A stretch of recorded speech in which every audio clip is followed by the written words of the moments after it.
ನೋಡಿ, ಇನ್ನು ಯಾರಿಗೆ ಗೃಹಲಕ್ಷ್ಮಿ ಯೋಜನೆಯ ಹಣ ಬಂದಿಲ್ಲ ಅಂತವ್ರಿಗೆ ದೀಪಾವಳಿ ಹಬ್ಬ ಇವತ್ತ ಏನಿದೆ ಲಕ್ಷ್ಮೀ ಪೂಜೆ ಪ್ರಾರಂಭ ಆಗ್ತಾ ಇದೆ. ಎಲ್ಲರಿಗೂ ದೀಪಾವಳಿ ಹಬ್ಬದ ಶುಭಾಶಯಗಳನ್ನ ಹೇಳ್ತಾ ಇದ್ದೀನಿ. ಅದ್ರ ಜೊತೆಗೆ ಇವತ್ತ ಯಾರಿಗೆ ಹಣ ಬಂದಿಲ್ಲ ಅಂತವರ ಖಾತೆಗಳಿಗೆ 100% ಆಗಿ ಇವತ್ತ ಹಣ ಜಮಾ ಆಗ್ತಾ ಇದೆ.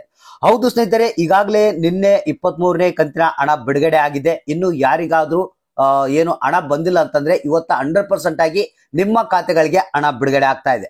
ಹಾಗಾದ್ರೆ ಬನ್ನಿ, ಯಾವ್ಯಾವ ಜಿಲ್ಲೆಗಳಿಗೆ ಇವತ್ತು ಬಿಡುಗಡೆ ಆಗ್ಬೋದು, ಯಾರೆಲ್ಲ ಹಣ ಪಡಿತಾ ಇದ್ದಾರೆ, ಮತ್ತೆ ಇವತ್ತ ಎಷ್ಟು ಕಂತುಗಳ ಹಣ ಬಿಡುಗಡೆ ಆಗ್ತಾ ಇದೆ, ಮತ್ತೆ ನಿನ್ನೆ ಎಷ್ಟು ಕಂತುಗಳ ಹಣ ಬಿಡುಗಡೆ ಆಗಿದೆ, ಎಲ್ಲ ಒಂದು ಕಂಪಲ್ಸರಿ ಒಂದು ಹೊಸ ಅಪ್ಡೇಟ್ ಅನ್ನ ನಿಮ್ಗೆ ತಿಳಿಸ್ಕೊಡ್ತಾ ಇದೀನಿ. ಯಾಕಂದ್ರೆ ಬಹಳಷ್ಟು ಮಂದಿ ಏನಪ್ಪಾ ಅಂತಂದ್ರೆ ಈ ದೀಪಾವಳಿ ಹಬ್ಬಕ್ಕಾಗ್ಲಿ ನಮ್ಗೆ ಒಂದ್ ಸ್ವಲ್ಪ ಹಣ ಬಂದ್ರೆ ಬಹಳಷ್ಟು ಅನುಕೂಲ ಆಗುತ್ತಂತ ಬಹಳಷ್ಟು ಮಂದಿ ಕೇಳ್ತಾ ಇದ್ದಾರೆ. ಮತ್ತೆ ಇದ್ರ ಜೊತೆಗೆ ನಿನ್ನೆ ಲಕ್ಷ್ಮೀ ಹೆಬ್ಬಾಳ್ಕರ್ ಅವರು ಕೂಡ ಒಂದು ಸಣ್ಣ ಸಭೆಯನ್ನ ನಡೆಸಿದ್ರು. ಯಾಕೆ ಅಂತಂದ್ರೆ ಈ ಒಂದು ದೀಪಾವಳಿ ಹಬ್ಬಕ್ಕೆ ಪ್ರತಿಯೊಬ್ಬರ ಖಾತೆಗಳಿಗೆ ಹಣ ಹೋಗ್ಬೇಕು ಅನ್ನೋ ಒಂದು ಕಾರಣಕ್ಕಾಗಿ ಈ ಮೀಟಿಂಗ್ ಅನ್ನ ಮಾಡಿದ್ರು. ಅಂದ್ರೆ ನಿನ್ನೆ ಯಾರ್ಯಾರಿಗೆ ಎಷ್ಟು ಹಣವನ್ನ ಬಿಡುಗಡೆ ಮಾಡಿಸಿದ್ರು, ಮತ್ತೆ ಇನ್ನು ಎಷ್ಟು ಜನಗಳಿಗೆ ಪೆಂಡಿಂಗ್ ಉಳಿದಿದೆ ಅದು ನಾಳೆ ಇಮಿಡಿಯೇಟ್ ಆಗಿ ಬಿಡುಗಡೆ ಆಗ್ಬೇಕು. ಮತ್ತೆ ಯಾರಿಗಾದ್ರೂ ಪೆಂಡಿಂಗ್ ಹಣ ಬಾಕಿ ಇದೆಯಲ್ಲ, ಆ ಒಂದು ಪೆಂಡಿಂಗ್ ಹಣದ ಲಿಸ್ಟ್ ಅನ್ನ ರೆಡಿ ಮಾಡ್ಕೊಂಡು ಅವ್ರಿಗೆ ಕೂಡ ಹಣ ಬಿಡುಗಡೆ ಮಾಡ್ಬೇಕಂತೇಳಿ ಒಂದು ಸಭೆಯನ್ನ ನಡೆಸಿದ್ರು. ಸೊ ಈಗ ಇವತ್ತ 100% ಆಗಿ ಪೆಂಡಿಂಗ್ ಹಣ ಯಾರ್ಯಾರಿಗೆ ಬಾಕಿ ಇದೆ ಅದು ಬರುತ್ತೆ. ಮತ್ತೆ 23ನೇ ಕಂತಿನ ಹಣ ಏನಿದೆ ಅದು ಕೂಡ ನಿಮ್ಮ ಖಾತೆಗಳಿಗೆ ಬರುತ್ತೆ. ಸೊ ಹಾಗಾದ್ರೆ ಬನ್ನಿ, ಇನ್ನು ಯಾರ್ಯಾರು ಗೃಹಲಕ್ಷ್ಮಿ ಯೋಜನೆಯ ಹಣ ಬಂದಿಲ್ಲ ಅಂತ ವೇಟ್ ಮಾಡ್ತಾ ಇದ್ರ ಅಂತವರ ಖಾತೆಗಳಿಗೆ 100% ಆಗಿ ಇವತ್ತ ಗೃಹಲಕ್ಷ್ಮಿ ಯೋಜನೆಯ ಹಣ ಜಮಾ ಆಗ್ತಾ ಇದೆ. ಹಾಗಾದ್ರೆ ಬನ್ನಿ, ಇವತ್ತ ಎಷ್ಟು ಗಂಟೆಗೆ ಯಾವ್ಯಾವ ಜಿಲ್ಲೆಗಳಿಗೆ ಹಣ ಬರ್ತಾ ಇದೆ, ಎಷ್ಟು ಕಂತುಗಳ ಹಣ ಬಿಡುಗಡೆ ಮಾಡ್ತಾ ಇದ್ದಾರೆ, ಯಾರೆಲ್ಲ ಪಡಿತಾ ಇದ್ದಾರೆ ಅನ್ನೋದ್ರ ಬಗ್ಗೆ ಒಂದು ಕಂಪ್ಲೀಟ್ ಆದಂತ ಒಂದು ಮಾಹಿತಿಯನ್ನು ತಿಳಿಸ್ಕೊಡ್ತಾ ಇದೀನಿ. ನೀವು ಮಾಡ್ಬೇಕಾಗಿರುವಂತ ಕೆಲಸ ಇಷ್ಟೇ, ಒಂದು ವಿಡಿಯೋನ ಪೂರ್ತಿಯಾಗಿ ನೋಡಿ, ಆದಷ್ಟು ಮಂದಿಗೆ ಈ ಒಂದು ಮಾಹಿತಿಯನ್ನ ಇಮಿಡಿಯೇಟ್ ಆಗಿ ಶೇರ್ ಮಾಡಿ. ನೋಡಿ ಸ್ನೇಹಿತರೆ, ನಿನ್ನೆ ಏನಿದೆ ಬಹಳಷ್ಟು ಮಂದಿಗೆ ಈ ಒಂದು ಪೆಂಡಿಂಗ್ ಹಣದ ಜೊತೆಗೆ 23ನೇ ಕಂತಿನ ಹಣ ಬಿಡುಗಡೆ ಆಗಿದೆ. ಆದ್ರೆ ಇಲ್ಲಿ ಎಷ್ಟು ಮಂದಿಗೆ ಬಂದಿದೆ ಅನ್ನೋದ್ರ ಬಗ್ಗೆ ಪಕ್ಕ ಒಂದು ಕನ್ಫರ್ಮೇಶನ್ ಇಲ್ಲ. ಆದ್ರೆ ನಿನ್ನೆ ಕೆಲವರಿಗೆ 23ನೇ ಕಂತಿನ ಹಣ ಬಂದಿದೆ.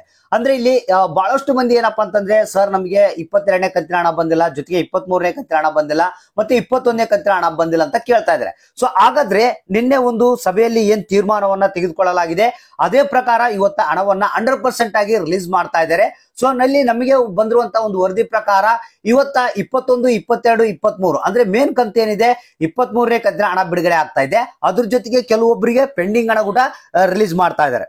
ಸೊ ಹಾಗಾದ್ರೆ ಇವತ್ತ ಏನಿದೆ 23ನೇ ಕಂತಿನ ಹಣ 28 ಜಿಲ್ಲೆಗಳಿಗೆ ಬಿಡುಗಡೆ ಆಗ್ತಾ ಇದೆ. ಅಂದ್ರೆ 28 ಜಿಲ್ಲೆಗಳ ಹೆಸರುಗಳು: ಗದಗ ಜಿಲ್ಲೆ, ಬಳ್ಳಾರಿ ಜಿಲ್ಲೆ, ಯಾದಗಿರಿ ಜಿಲ್ಲೆ, ಧಾರವಾಡ ಜಿಲ್ಲೆ, ದಾವಣಗೆರೆ ಜಿಲ್ಲೆ, ಉತ್ತರ ಕನ್ನಡ, ದಕ್ಷಿಣ ಕನ್ನಡ, ಉಡುಪಿ, ತುಮಕೂರು, ಚಿತ್ರದುರ್ಗ, ಶಿವಮೊಗ್ಗ, ಚಿಕ್ಕಮಗಳೂರು, ರಾಮನಗರ, ಚಿಕ್ಕಬಳ್ಳಾಪುರ, ರಾಯಚೂರು, ಚಾಮರಾಜನಗರ, ವಿಜಯಪುರ, ಬೀದರ್, ಮೈಸೂರು, ಮಂಡ್ಯ, ಕೊಪ್ಪಳ, ಬೆಳಗಾವಿ, ಬೆಂಗಳೂರು ನಗರ, ಬೆಂಗಳೂರು ಗ್ರಾಮಾಂತರ, ಕೋಲಾರ, ಹಾವೇರಿ, ಕೊಡಗು, ಬಾಗಲಕೋಟೆ ಅಂತ ಹೇಳಿದ್ದಾರೆ. ಹೌದು ಸ್ನೇಹಿತರೆ, 28 ಜಿಲ್ಲೆಗಳಿಗೆ ಇವತ್ತ 23ನೇ ಕಂತಿನ ಹಣ ಬಿಡುಗಡೆ ಆಗ್ತಾ ಇದೆ.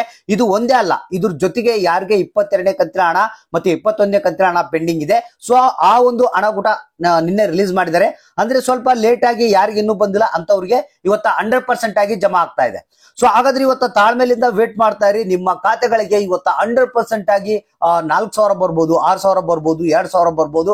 ಇವತ್ತ ದೀಪಾವಳಿ ಹಬ್ಬದ ಪ್ರಯುಕ್ತ ಲಕ್ಷ್ಮೀ ಪೂಜೆ ಏನಿದೆ ಇವತ್ತ ನಿಮ್ಮ ಖಾತೆಗಳಿಗೆ 100% ಆಗಿ ಜಮಾ ಆಗ್ತಾ ಇದೆ. ಹಾಗಾದ್ರೆ ತಪ್ಪದೆ ಕಮೆಂಟ್ ಮಾಡಿ, ಯಾರಿಗೆ ಹಣ ಬಂತು, ಎಷ್ಟು ಹಣ ಬಂದಿದೆ, ಯಾವ ಜಿಲ್ಲೆಗೆ ಬಂತು, ಇನ್ನು ಯಾವ ಜಿಲ್ಲೆಗೆ ಬರ್ಬೇಕು ಅನ್ನೋದನ್ನ ತಪ್ಪದೆ ಕಮೆಂಟ್ ಮುಖಾಂತರ ನಮಗೆ ತಿಳಿಸಿ.